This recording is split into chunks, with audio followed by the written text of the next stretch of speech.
Deon Jackson Miller is here to give us a recap and kind of break down what came out of the appeal. Deon, thanks for joining us. First of all, what were the main issues that came out of the appeal?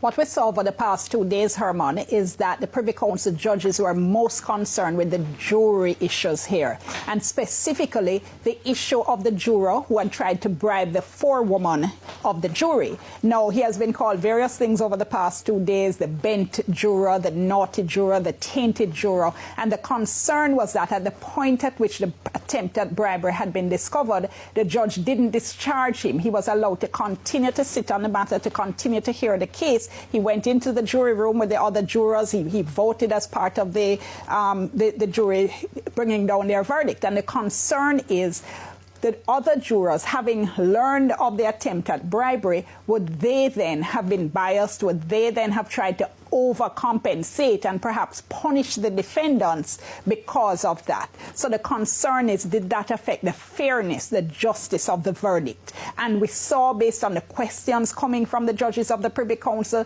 that this was one of the issues they were most concerned about, and is likely to be the issue that decides what happens in this matter. All right, so in terms of the case now for Adidja Palmer, why were these factors really important?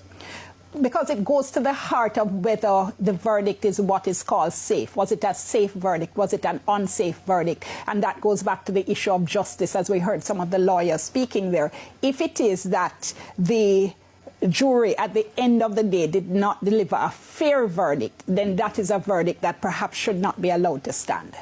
All right, so 2 days are up. What are the options now open to the Privy Council? Well, the Privy Council, of course, as any appellate court, has the option of affirming the conviction, meaning saying, no, let everything stand as is. I think anybody who has been watching over the past 2 days, people don't really think that is what is going to happen. So what can happen then? The Privy Council can decide to set aside the conviction in its entirety, or they can decide to order a retrial or send it back to the Court of Appeal for the Court of Appeal to decide if there should be a retrial.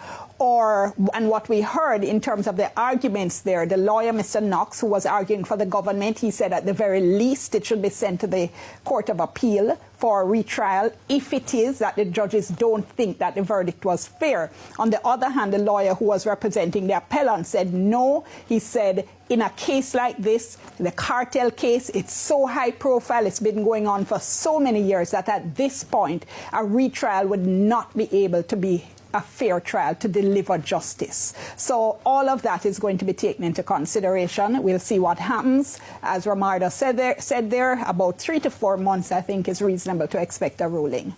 All right, we'll continue to track that. Deon Jackson Miller, our legal correspondent here in the newsroom.